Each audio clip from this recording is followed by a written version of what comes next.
Hello there, and welcome to the I Never Knew podcast, also known as Inc. This show dives into the life experiences of people who have been through it all and have come through the other side stronger, better, and triumphant. Each story is raw, authentic, and, at times, heartbreaking. One thing joins it all together: the fact that the stories can help the listener learn and grow.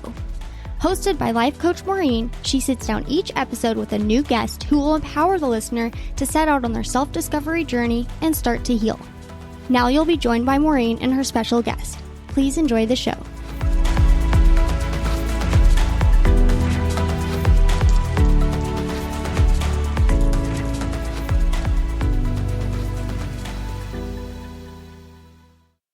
Hello, everybody, and welcome to this week's episode of I Never Knew But My Dog Did podcast.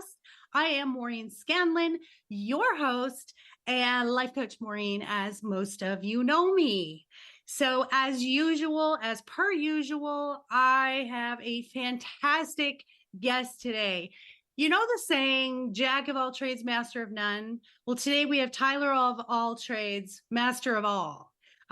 He is, I told him off air, I feel like we're kindred spirits because I myself have 5 businesses. I have ADHD or ADD, and I have to be creative all the time and changing my hobbies, every month.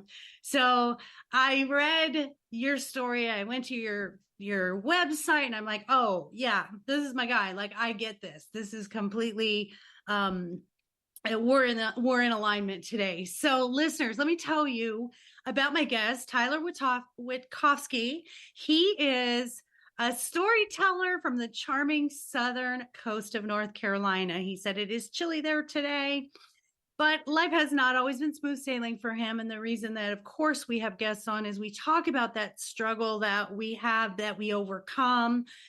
But he's so creative and so I just love how well-rounded he is. So he is a mental health advocate, as I am. And he does this he has a blog with his wife, Grace, and his dogs, Dutch and Belle, whom we're going to talk about. Dutch saved his life in his darkest moment, such as my dogs did. So his blog is Adventure with Coffee. He also has a podcast. He's the co-host of Cook the Books, which I freaking love the name of that. He also has Tea with Coffee Media, his indie publishing company. He also writes romance novels, and he wrote the most recent one is called Not Alone, and we're going to give you the website. He has a free ebook download for you guys, and that's based on a true story. Also, he writes poetry. Coffee, Alcohol, and Heartbreak is his poetic journey through 4 transformative years. I mean, I could go on and on. He's won awards. He's just absolutely fantastic, but we're not going to keep talking about that. We're going to meet the man himself. So good morning, Tyler, and welcome to I Never Knew. How are you? Good morning, Maureen. I'm great. I am excited to be here and energized. Had a couple cups of coffee and a Red Bull today to make sure I was keeping up with your energy. I was just going to say, listeners, there's nothing better than not only the coffee, but adding the Red Bull in there to make sure, you can handle all of this. I always say I'm not everybody's cup of tea, but I go well with cookies. So yeah, first thing in the morning, who wants a mundane, monotonous conversation? We want energy. So Tyler, here on I Never Knew, what we do is we start with your knee story, that moment where you were on your knees and you just realized, man, it's just not working. My life is not working. I'm doing the insanity cycle. Things have to change. And it could be many knee stories, of course, but tell us about where the moment for you in your life said, things have to go differently for me. I think the most recent knee moment for me was we lost my brother-in-law a couple years ago in a car accident. And he was very carefree, had like no cares about anything, lived his life to the fullest. And before he passed away, I was very white collar, did the whole corporate America job and worked 9 to 5, Monday through Friday, and just lived that mundane, boring life. And whenever he passed away, it was like a wake up call. I was like, life's too short. He was only a year older than me. And I was like, life's too short to sit here and waste my life away doing something that makes me miserable, because it honestly did. My mental health was in the trash can, and there was there was just no hope. I felt like I was stuck. And after he passed away, I was like, I've got to do something different. And that's whenever I figured out that I wanted to focus on my writing, to focus on Tea with Coffee Media, to focus on my creativity. And I took that as an opportunity to live for him, to live vicariously and be that spirit of him, and be able to carry on his legacy and his funness that he brought to the world. What a wonderful legacy he left, and how he changed the trajectory of your life by leaving, that spirit of, life is too short, it needs to be lived. And I think we all have been there, or some of us are still there with the someday mentality. I as well was in corporate, and it was soul sucking. It really was. I was working for someone else, and nothing was freedom for me, and nothing was a choice for me. And so I feel you on that. It drains your mental health. So I just love that so much. Bless your brother-in-law. I just think it's beautiful that he's still with you, and he's giving you all of this, a different life, a beautiful life. So I love that. Now you talk about how you had a history of addiction as well. Tell us about that, and tell us, when was that moment for you where you knew this wasn't going to work, and how did it change your life? Back in college, throughout high school, I was very straight and narrow. I didn't touch cigarettes, I didn't touch alcohol, I didn't touch drugs, none of that. Once I graduated high school, I had kind of went off the deep end. I moved out of my mom's house, and I was 18 years old, exploring the world for the first time, and I came across drugs and alcohol and cigarettes, and got addicted to all of them. I was working in restaurants at the time, as most high school kids or college kids do to make their way through life. And I fell into that soul sucking realm of addiction, and found alcohol and drugs, and started turning to pills to kill the pain. I felt alone, and part of that was being out of my mom's house. I had pushed my family away because of some childhood trauma, and I blamed them for it. And it was one night I was drinking and doing some pills, and I just decided I was going to kill myself. I took quite a few pills and called my best friend and told him, I said, "Hey, I'm going to kill myself today." And he said, "No, no, no, no, no, you're not." And I hung up the phone. And I laid in bed, and he called me 10 times, and I just ignored it every time. And finally the phone stopped ringing, and I laid there and, slowly felt myself fading out, and my phone rang again. And I looked over, and it wasn't him. It was a number I didn't recognize, and something said, "Okay, well, I'm going to answer it." I answered it, and it was my best friend's dad. And me and him had a very long talk, and he ended it by saying he was a mechanic, or his father, sorry, was a mechanic by trade. And he spent a lot of time, working in the shop with his dad. And he told me, he said, one thing that we learned, or that my dad taught me, was if the wrench isn't broken, you keep on turning it. And that was really an eye-awakening moment, or an eye-opening moment for me, because I was like, you know what? That's right. My wrench isn't broken. I've got to keep turning it until it does break. And I'm not going to be the one that snaps it over my knee and breaks it. I'm going to be the one that breaks it by turning it, by trying, by forcing it. And, that was really a transformative moment in my life, because it made me realize that suicide wasn't the answer. And that is a very hard thing to learn. And I still have suicidal thoughts at times. They don't go away, but the tendencies and the actions, they can go away. And I've pushed those away and haven't had a suicidal tendency in years. I've been, like I said, I mean, I have the thoughts where I'm driving down the road and I'm like, I wonder what would happen if I just ran off the road, or I wonder what would happen if I drowned or something like that. And it's a scary thing to deal with, but I think having that memory of, and my best friend's dad actually passed away about a year after that moment. And so it was hard to lose him because now I don't have him to kind of lean on, but I do lean on his words. And if I'm going through a hard time, I think about that story he told me. And, I tell myself my wrench isn't broken yet. I love that so much. I had to write that down.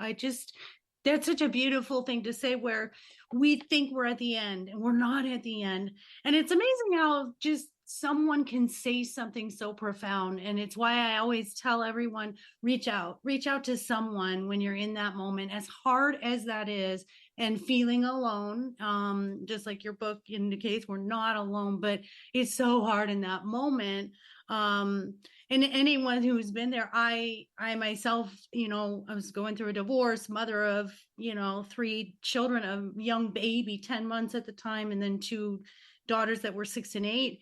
And I had those suicidal thoughts one night, and my son would sleep through the night, no problem. This particular night he woke up, and usually I'd give him a bottle and put him back down. For some reason, and I know this, I always tell my son, you saved me. I took him out of the crib and I put him in my room.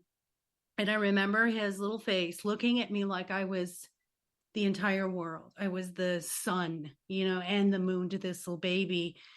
And it hit me. I was like, there's no one that will ever love this kid the way that I do. No one will love him. He's a piece of me. I can't leave this world.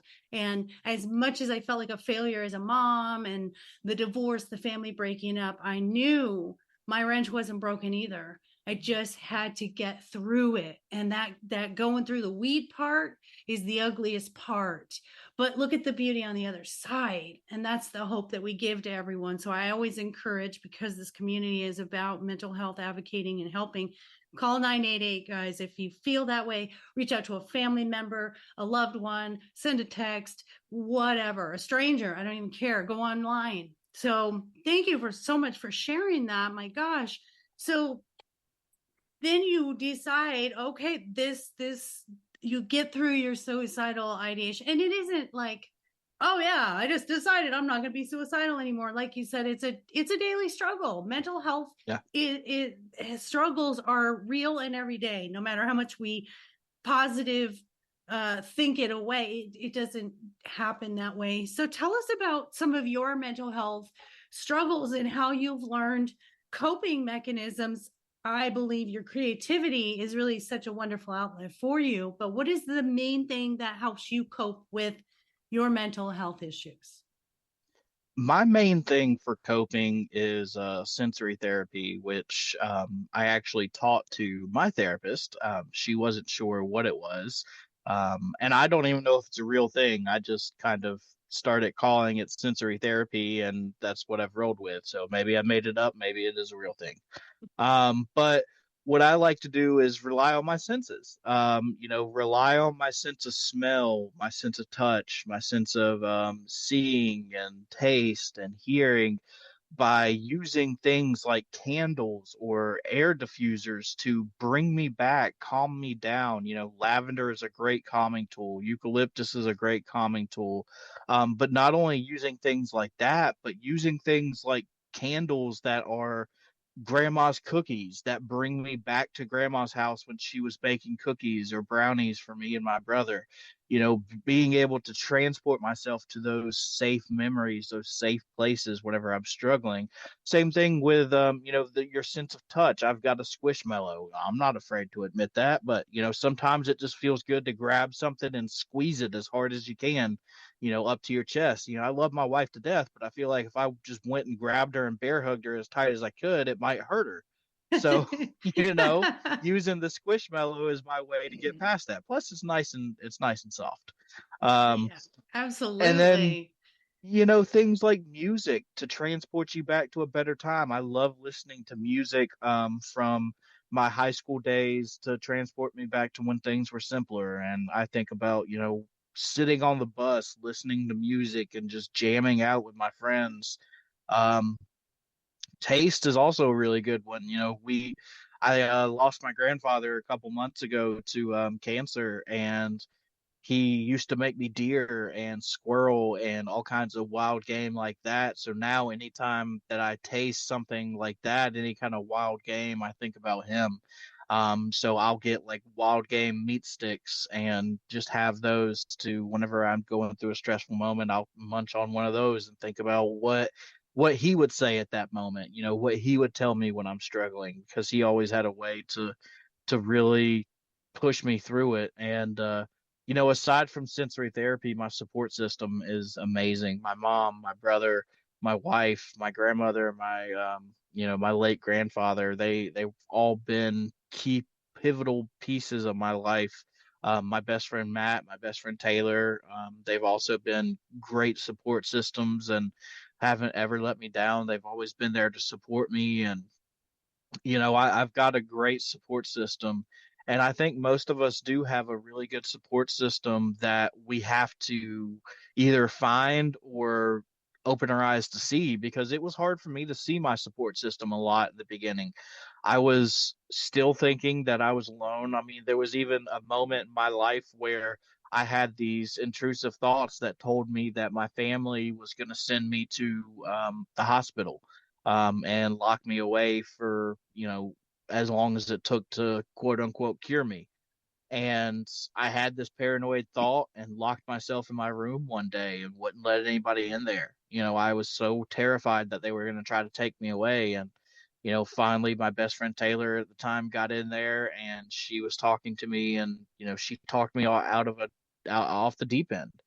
She was able to bring me back to reality and remind me that I was loved, and it wasn't that they were going to take me away, that they were just worried about me because they knew, I was struggling. And it was not that they were annoyed, it was that they were worried. So, we've all got at least one or two people in our life who are, a good support system. We've just got to open our eyes and let them in, because I know one thing I did was I shut them out a lot. I still do that to this day. If I start to slip into a dark moment, I'll start to shut people out. But luckily, my support system has learned those signs. And, that's another thing that I like to do is, if I see any kind of article on the Mighty or on Facebook or anything like that, that I relate to, I'll send it to my friends and my family and say, "Hey, check this out. This perfectly describes, this is something I've been trying to tell you that I haven't been able to find the words for, and this person figured it out." So being able to help them understand and realize what you're going through helps them better support you and be able to be there for you. Oh my gosh, yeah. All of that is so good. And your sensory therapy, and I'll just tell you this as a master life coach, some of the things that I help people through, depression, anxiety, panic attacks. The sensory therapy is a distraction method that we use. So I'll tell my clients, when they're in a panic attack or they're in that anxiety moment, I'll say, take a pen, use all your senses. Think of, what does it feel like in my hand? What does it look like? What would it taste like if I licked it? Because what you're doing is, it's a mental escape, where before you would do addiction, you would have, people escape with food and other whatever methods that you have. So you're right. And then the other part is NLP. So neuro linguistic programming is being able to tell your mind stop. don't go there, don't go down that rabbit hole. And then you picture a stop sign, and then you take what was in your mind and you make it smaller. Literally visualize making that problem, that feeling, that moment, just minimize it. We don't tuck it away and hide from it, but we just make it smaller. And then we just stop, and then we do our breathing, or we do our meditation, or I think music is so much more powerful than anything else in this world. Because think of it, when you listen to lyrics or music, someone has been there the way you have. And I always think of that when I hear lyrics. I'm like, oh, they get it. You Hmm. sending that article to your family, I think that's fantastic. I do that with my husband. I'll send these TikToks. There's this couple in Australia. She's ADHD, and the husband's not, and it's really hilarious because they the way that she behaves, and he's watching her, but he gets her. I'll send it to my husband. He's like, oh my gosh, that's you. And it helps him understand me better.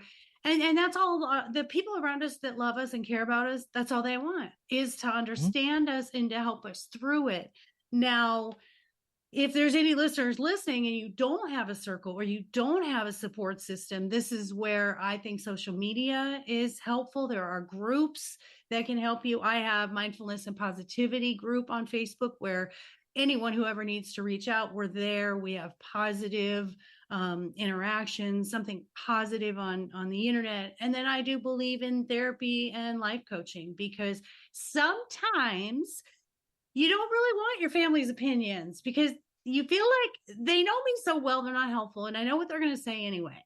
So sometimes having that third party that doesn't know you or the history, but just talks to you and lets you have this safe space to say whatever it is you need to say, is very helpful. I think it's beneficial. I know that people's lives have been changed through my coaching. So I love everything that you just said, and that's going to be so helpful to listeners to take that, go back in your mind to the happy moments, go back to, I love the food thing, because I'm the same way. If I'm missing my grandmother, I'll make her tuna salad. It's like Hmm. I'm connected to her. So let's talk about also all the creative outlets, because that to me is a big deal. We've got to have somewhere for our emotions to go in a positive way. So should we start with your poetry, your podcast, your blog, my gosh, where do we even start with you? Because how cool is that? You changed, pursued a dream, and it just keeps growing. So wherever you want to start, let's start there. Yeah, let's start from the beginning. So my poetry, which was actually the second book I released, was written between 2012 and 2014, or 2016, sorry. But before I was diagnosed, and then right after I was diagnosed with bipolar disorder and generalized anxiety and depression. Mhm. Um, it was my way of coping with these feelings that I had no idea what they were about. This was after, um, or right around, some of it was during the time I was battling addiction. Some of it was after I had kind of cleaned up after the talk with my best friend's dad. But these were all raw, true poems from my soul. I had a I had never, most of them were written in my phone in the notes section on my iPhone, and they stayed there for years until 2020, whenever I finally decided, I was like, hey, I'm going to publish this thing. So I did. I put them into a book, and I didn't have them edited. And some people were like, oh, well, you should have had them edited. And I'm like, no, because for me, these poems are raw, true emotions, and whatever it says is how it's supposed to read. I truly believe I put it in there for a reason. I wrote it like I did for a reason, and that's how it's going to stay. And I stylize certain things certain ways to leave little messages throughout the book that I just didn't feel like an editor would be able to, do anything with. So I didn't have it edited. I just formatted it and did the cover design and released it. But prior to releasing that, I had actually taken on a challenge for my grandmother. Me and my wife moved in with my grandma and grandpa for a couple months while we were waiting on our house to be built. And she asked me one day, because my grandmother was a high school English teacher and later my elementary school principal. So I spent a lot of time in the school system with my grandma, whether it was at her high school or at, my elementary school. And back then we didn't have iPads, we didn't have computers that we could play on or games or anything like that. So it was all about using your imagination and pen and paper and creating these cool little stories. So I used to write little stories for her or draw comic books and leave it on her desk for her, and she loved it. She would encourage me to keep writing, and she loved all of my stories. She would read everything. But one day she asked me while I was living with her, she says, are you still writing? And I confessed to her. I was like, no, mama, the biggest thing is I got burnout from writing, from, being in school and college and having to write all these technical papers and things like that, that I just kind of lost my love for writing. And she said, well, how about you write me something? I said, okay, I can do that. Why not? She's my grandma, and it's she whatever grandma says goes. So I um I set out to figure out what I was going to write for her. And one day I used to be very ashamed of my mental illness. I didn't tell a lot of people. It was a big secret for me and my family. Um, not that my family was ashamed of it, but they grew up, of course, my mom and my grandma and my grandfather grew up in an era where mental illness was looked down on. They never treated me any differently. They loved me all the same, but they still felt like maybe it was something I should keep to myself. But whenever I came out about it, they definitely supported me. But that's another story. Um, my I had this idea about writing a mental health based story, and I said, okay, I'm gonna name it Not Alone, and it's gonna be based on things that have actually happened to me through my life. And I had never planned on publishing it. I was gonna write it and show it to my grandma and some of my friends and family and just show them my story, people who knew about my mental illness. Mm. And I finished it in 3 months. And I started sharing it with people, and they loved it. And my best friend Taylor, she told me, she's like, you need to publish this book. She's like, this book has changed my life.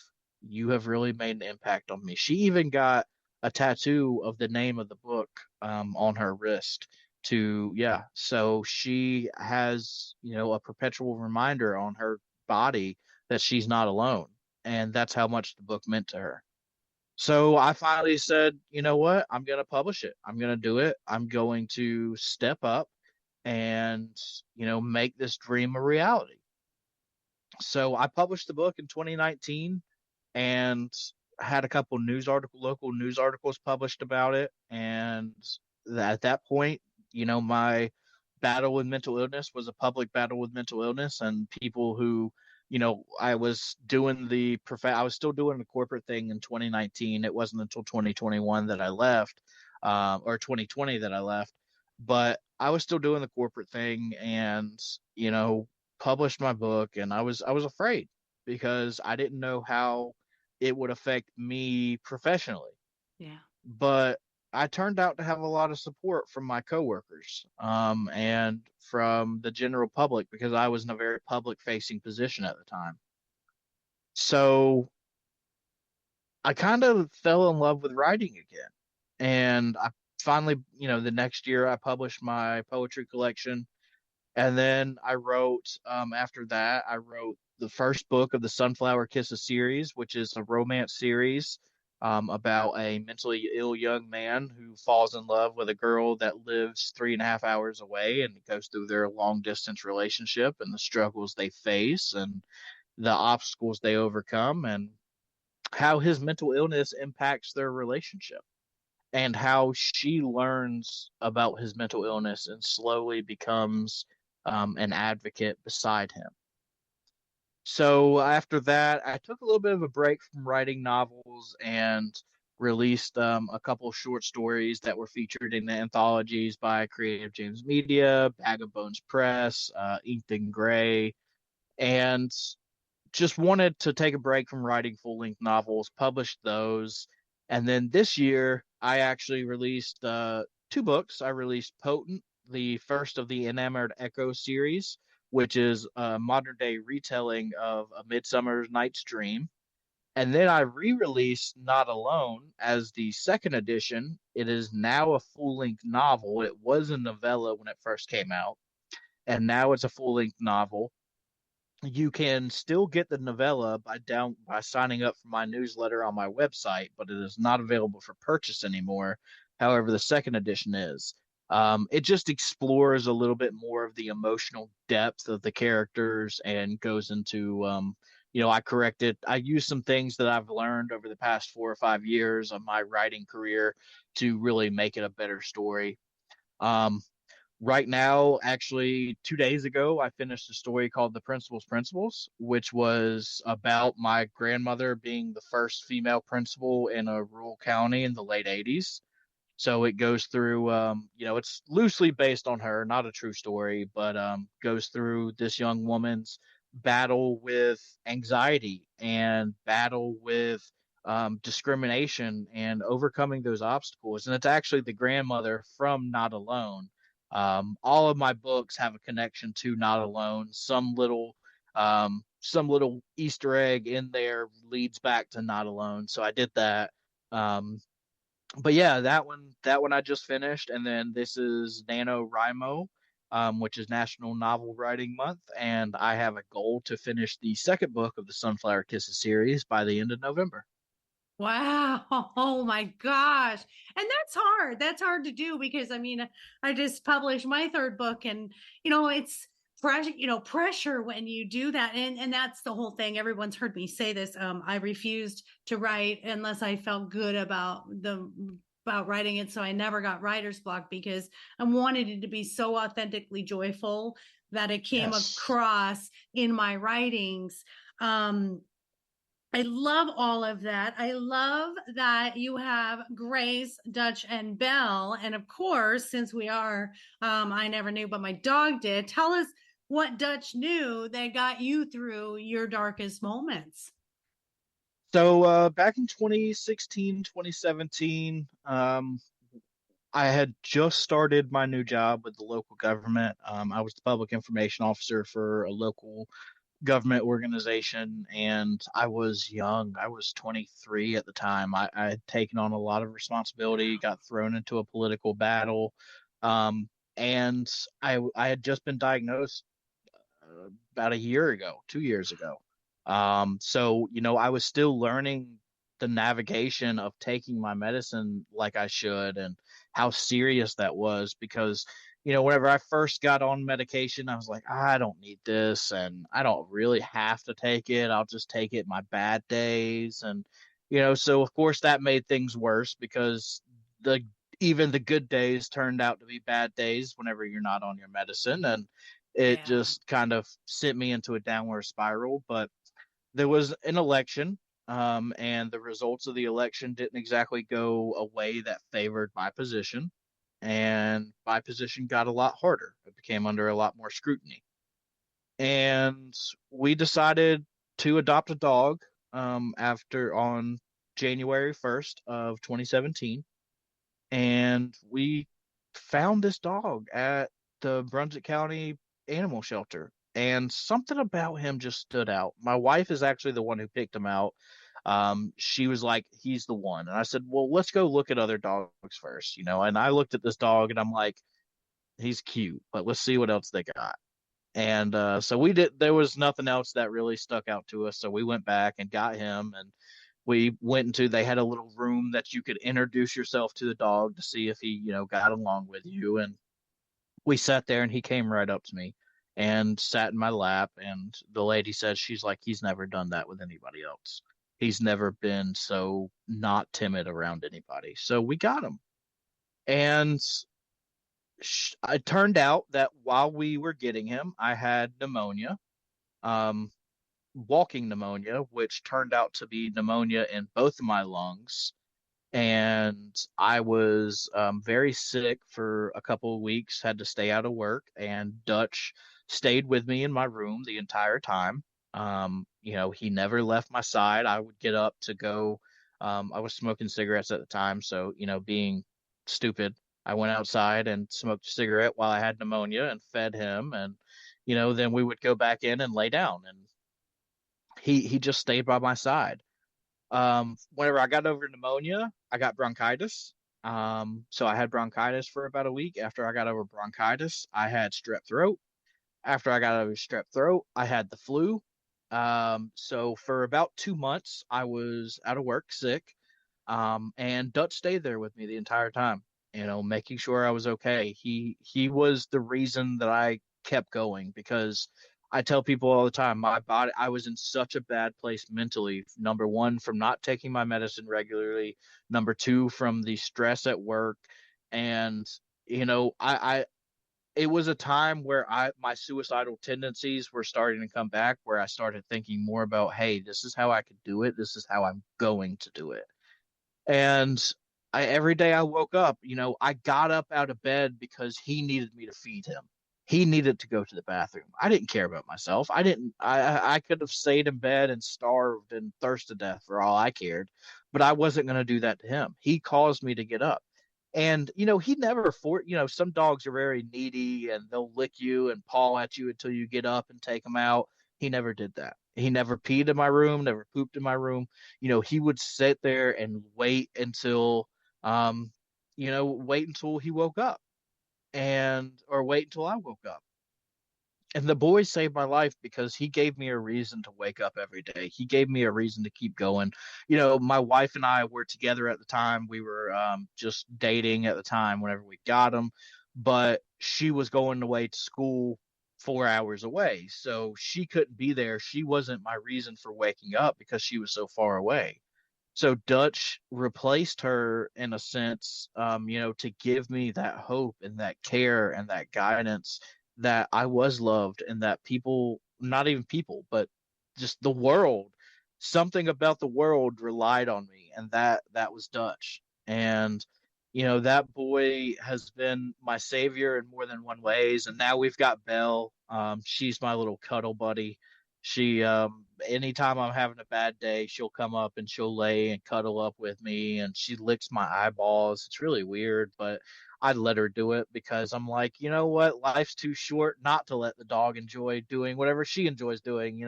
My life's short, but her life is shorter. So lick my eyes if you want to. Oh my um, God, that is amazing. My daughter lets her dog lick her nose, and I'm like, yeah. but yeah, you are absolutely right. This warms my heart because this is where everything that I do comes in. My dog is more enlightened than me, and my dog is my relationship coach, are my two books. And that's exactly how my story went, was coming out of these abusive relationships and finally just saying, oh my gosh, I've got to change something. My niece story was stop being in a relationship from 18 years old to 45. And finally, I decided I need to be alone, but it was hard to really sit there by myself, journal, and really do that shadow work of what the hell is wrong with me. And my dogs did the same thing. Just I had an Australian Shepherd who passed away last year in December, and then I had my Chihuahua who would just sit on that bed and look at me like I'm their entire world. And it's so cool because I don't care what anybody says, a dog picks you. You do Mhm. not pick a dog picks you. Dutch picked you.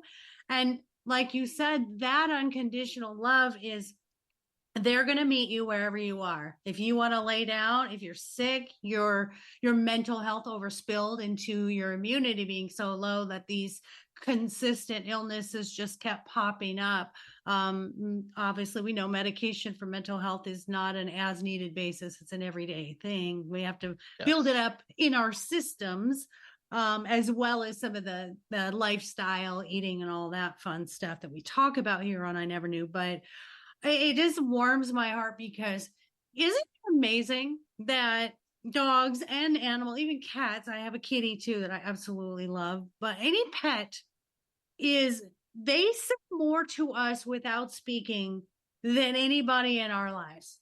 I can talk to my grandson. My 16-year-old grandson lives with me. So the bond with you and your grandma just warms me because I have that with my grandson.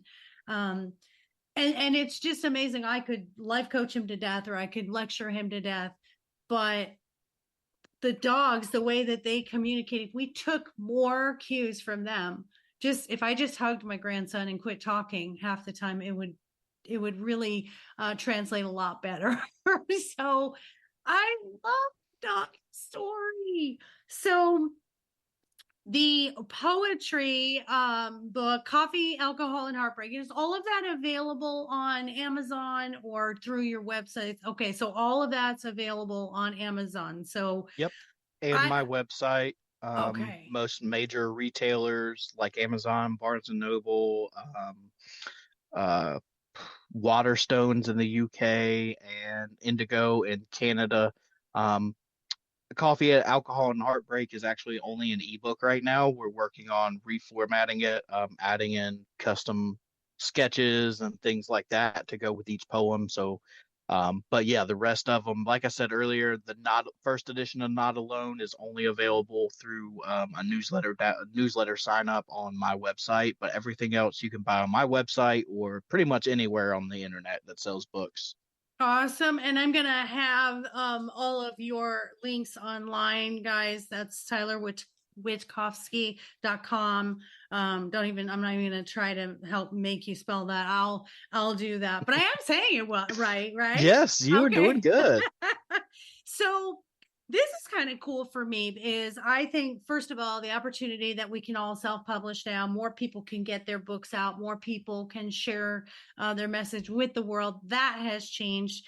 I love this is kind of cool as you were talking about these amazing, like, potent, and then how you're releasing as the second edition of Not Alone.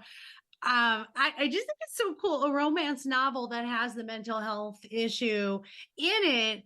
I recently just did a podcast with a guest named Mark Cheverton, and he wrote 27 books for children 7 to 13 that deals with anxiety and their action adventure. And I just wrote a book for babies, little guys 0 to 6, on mindfulness and by Nice. following what our dogs do. And then I see you doing a romance. I'm like, how freaking cool is this? I can't help but be so psyched about this. We can integrate real life into these beautiful creative outlets. That's why I feel that kindred spirit with you, because we can do it where it's such a positive influence on the world. These messages need to get out. Now, talking about messages getting out, you also have this PR and marketing and publishing company. So tell us, I know you're just everything, so much, everything. Every time I turn around, there's something else you're doing. So tell me how that's going, how that benefits getting our messages out. Cause I think I probably need some PR and marketing help. I'm not a salesy girl. So tell us about that portion. Yeah, so I graduated from the University of North Carolina, Wilmington, with my degree in marketing, and later again with my master's, my MBA with a concentration in business analytics. So I've won several awards for my marketing and communications work, and finally decided that, I needed a little bit of an extra income stream because I'm paying for everything through Tea with Coffee Media comes out of my pocket. I pay for it with my money. I haven't taken a dime from the company yet. My staff and my authors get paid before I do. I just want to make sure that my community, my little family that I've built, is taken care of. But with the Wittkofsky company, I started it as, a side venture to do some freelancing and some marketing and public relations on the side, and started picking up some doing some pro bono work for churches and other nonprofits. And eventually I got an opportunity now to work with another PR firm jointly with through the Wittkofsky company called Catchphrase PR, and they're a great company. They do a lot of schools and educational services, which I love. I started my career out in education. So I love the realm of marketing communications because there's so much creativity that goes with it, but it's like an art and a science put together because marketing isn't a magic trick. It doesn't just happen. It's a science experiment. We create this hypothesis, we test this hypothesis, we redo the experiment, we have a control, we do tests. So there's just so much that goes into marketing. I enjoyed science without enjoying science. Like I enjoyed the testing and the blowing stuff up and the doing cool things, and not the learning the table of elements or anything like that. But with marketing, I loved everything about marketing, and it felt like science in a sense because I had the chance to come up with these crazy ideas of what might work and what might not work and put it to the test and see what was working. So being able to do that full time has been really great. Tea with Coffee Media, my publishing company, I started off my journey back in 2019 self-publishing, and I realized from that point that number one, it was very expensive if you wanted to, have somebody else do your editing, formatting, cover design, things like that. Lucky for me, I had a background in graphic design, so I was able to design my own cover and do the formatting. And I did have to pay for an editor, but had a friend edit it and it was a lot cheaper.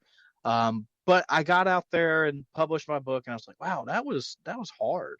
I mean, and it's easier now to self-publish than it used to be, but it's still hard to publish a book.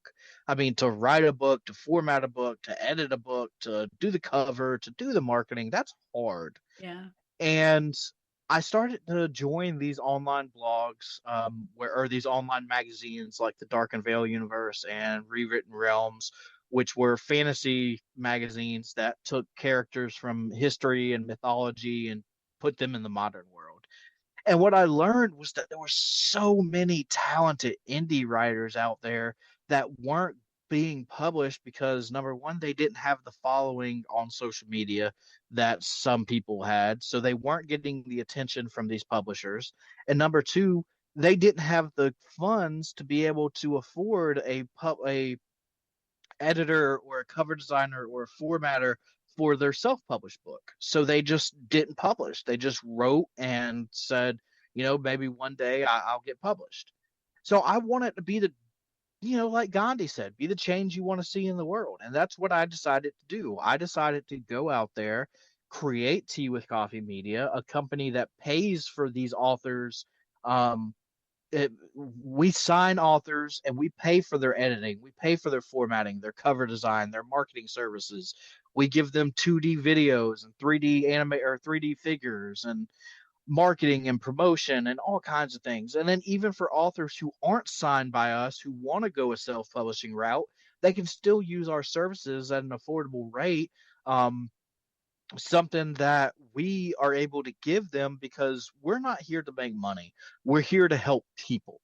I never wanted to become rich. I just want to have enough money in my life to pay my bills and enjoy what I'm doing. I don't care if I'm on Forbes top 100 list or not. That's not my goal. My goal has always been to live a comfortable life, to be happy with my wife, and to get us to a point where neither one of us are having to work that 9 to 5 grind, that we're both getting to run our adventure blog, run Tea with Coffee Media, run the Wittkofsky Company, run TylerWittkofsky.com, and make money off of it. Be these content creators, these small influencers that are making just enough money to have fun and do things we enjoy.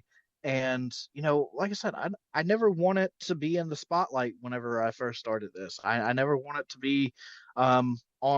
I've been on 4 or 5 podcasts a month since June.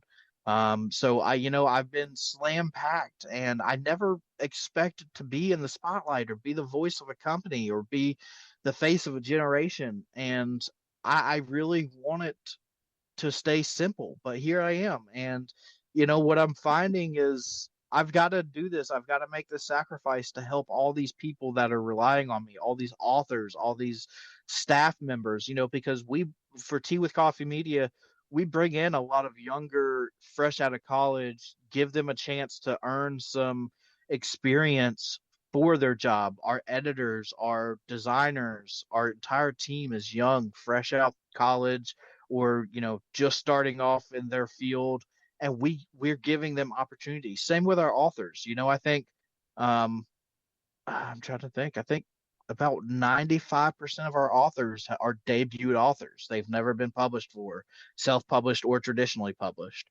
None of our authors have been traditionally published before. Only a handful have been self-published. So I'm making people's dreams become a reality. Our motto at Tea with Coffee Media is dream, believe, create, achieve. And that's what I'm Yes. here to make our authors do. I want them to dream. I want them to create that dream, to believe in that dream, and to achieve that dream. Ah, I love that. I just love you. You're just such an amazing man. And you know what I love is my mother said something to me, and when I was able to start doing exactly like you, just whatever I want, the freedom every day to do something I want. I always say everything that I do is a get to. This is a get to. I get to talk to you. I never cross paths with you where you are and me where I am. And this is always my get to. But my mother said, when you do what you love, you'll never work another day in your life. And I feel that way, like to the core. And the money, I'm like you, the money doesn't matter because that's not what I'm in it for. I'm in it for the change, the help, the changing the world, the changing the people around me, the contributing to helping people have their best lives. And my motto with mine is be your own best friend. And I do this to be the voice my younger self needed. And I love that you and I are on that same page. And I love that you're saying, I want to give everyone a chance to realize their dream, and I'm there to support them. And I'm not about the money. Of course, we have to put, we have bills and we have to put food on the table. But my motto, why I'm not very salesy in marketing, is because build it and they will come, and it's come. It's amazing when you're just in that space of not focusing on, I need to be successful and I need to have titles and I need to have this huge bank account. No one writes a book for the bank account. If you do, you're going to be sadly mistaken, because you and I know those people on the New York best-selling list bought their way there.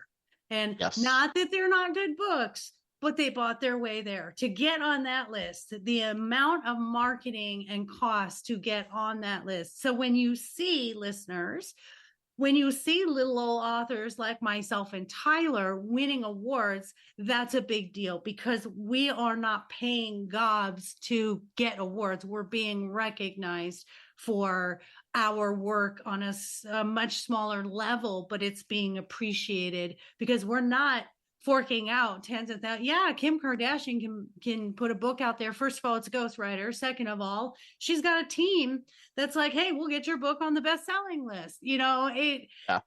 But when you're little old self-published authors like us, and I use assisted publishing, which is very helpful for me because I'm not technology savvy.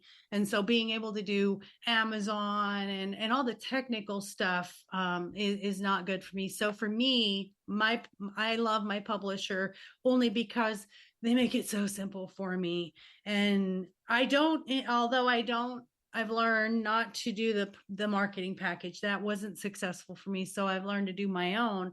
But what I love about you too is my daughter graduated with a PR and marketing degrees from Northern Arizona University, but now she had a baby, so she doesn't have time. She used to do my managing, and she does not have time with a new little baby. So we need to talk about marketing Yeah, because absolutely. your girl needs some help. But no, I just love this conversation. I love everything about you. I think you're just an amazing soul in this world, bringing so much light, and we need you. And we're so happy that your wrench did not stop turning, because you're needed. You're needed. And thank you, Dutch, for being there and letting you know your wrench is still turning, because I think the puppies are everything. Yes. So since we do talk about heavier stuff, I like to end the podcast with something a little bit lighter. And I have a little segment going right now called It Tastes Funny.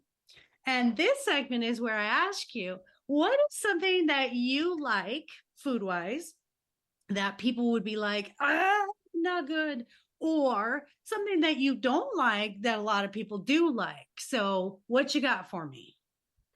Okay, so I've got a couple. First off, for our non-American listeners, peanut butter and jelly sandwiches. I love peanut butter and jelly sandwiches, but I've got a lot of friends who are from the UK, and every time I say that, they're like, "That's so weird. Why do you eat that? That's disgusting." So I think, for our non-American listeners, there's your weird for the day. For our American listeners, I love putting barbecue sauce on everything. I dip my onion rings in barbecue sauce. I put barbecue sauce on my sandwiches. One thing I love doing is getting like a club sandwich with turkey, some thick sliced turkey and ham and bacon and lettuce, and slapping on some mayonnaise and barbecue sauce on top of that. Um, I I like just, it. I like yeah, it. I like it. yeah, I'm a real like dipper. Like yes. I love dips of any kind. Like I want to dip everything in everything. So I really like the barbecue. I never thought about the barbecue. My husband is like a spicy guy. So he wants everything, Tabasco. We went to the hot sauce festival here in Austin, and Oh, nice. he got this habanero mayo that he now orders online, and they go through, him and my grandson go through this like it's water. It's unbelievable. So we're dippers. I bet you he would love the barbecue on the sandwich, and I just hadn't thought of it. A previous podcast guest said a peanut butter and bacon sandwich, and I'm like, I know, right? So, there used to be a hot dog store and where in Leland, North Carolina, where I used to live before we went mobile in our RV. Um, and they had a peanut butter and jelly dog. So one day I love a peanut butter and bacon burger. Getting a hamburger with cheese and peanut butter layered on top and some thick slices of bacon. So one day I was like, it's good on a hamburger. I said, hey, can you put peanut butter and bacon on this hot dog? And they're like, yeah. I'm like, don't give me that look. You put peanut butter and jelly on a hot dog first off. So they put it on there, and then every time I came in, that's what I ordered. And I started ordering two of them, one for me and one for Dutch. Love it so much. Oh my gosh. I think the peanut butter on the burger might take the it tastes funny cake for today. That is really, really awesome and interesting. But yeah, I'm down for trying just about anything. I don't think I'd do a peanut butter and jelly hot dog, but I do like the peanut butter and bacon idea. Just that saltiness. So, well, Yes. thank you, my friend, for what a wonderful conversation. Thank you for Yes. just being your authentic self. I'm really all about let's just have convo, and we did, and you met my energy. I'm so freaking thrilled about that. And hugs to Grace, Dutch, and Belle for being so supportive. Thank you for advocating for mental health. Thank you for sharing all of your gifts with the world. And if I were your life coach, and I'm going to be for a moment, I'm going to say to you, when you said, I never aimed to do this, you're exactly where you're supposed to be. And you're doing exactly what you were meant to do. What I tell everyone is nothing meant for you will ever miss you. And here we are. You are exactly Right. where you're supposed to be. And there's so much more to come for you. So thank you for being on, Tyler. Hang in with me. Listeners, I hope you really, really enjoyed this conversation. He is a creative dynamo. He is such a wonderful spirit, and you listen to his overcoming of his suicidal ideation, his mental health struggles. He can do it. You can do it as well. And please find that support group, that loving circle, as he talked about. You're always welcome to reach out to me. Of course, my life coaching, confidence coaching, couples coaching, dating coaching, all that fun stuff is lifecoachmaureen.com. And let's see what else we got going. Oh, of course, my books. My dog is more enlightened than I am, and my dog is my relationship coach.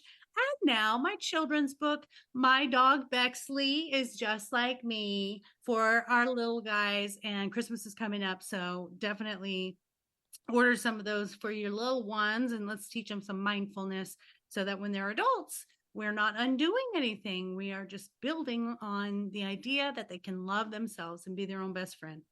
Last but not least, we have an online doggy boutique where We make wholesome treats, only 3 ingredients: peanut butter, pumpkin, and oats. And our peanut butter has no xylitol, so it's safe.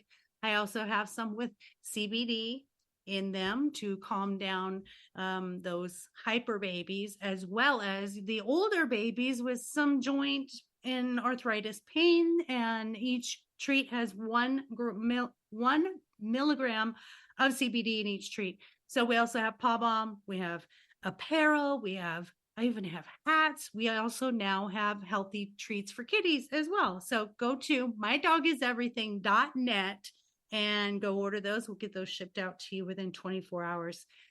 I love you all for being here. Thank you for growing this community. We are, I just want to say this, and we're going to do a little clap session here.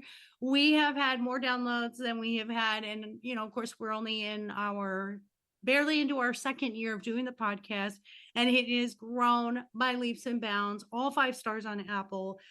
We couldn't be more thrilled with the responses and the feedback that I get. So definitely give me that feedback. I will feature some of those reviews that you leave on social media. So definitely join me on social media. I'm on Instagram, Facebook, and LinkedIn. So find me. Then we can all chit chat and get together. Thank you for growing the community. I love you all. And please make sure you take care of yourself.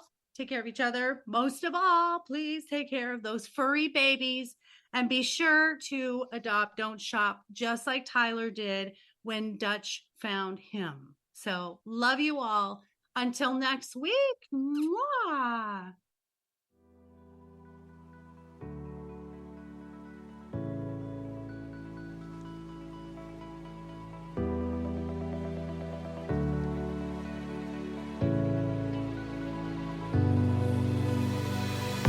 Thank you for tuning in to the I Never Knew podcast. If you found today's episode inspiring and educational, please be sure to follow, subscribe, and spread the word.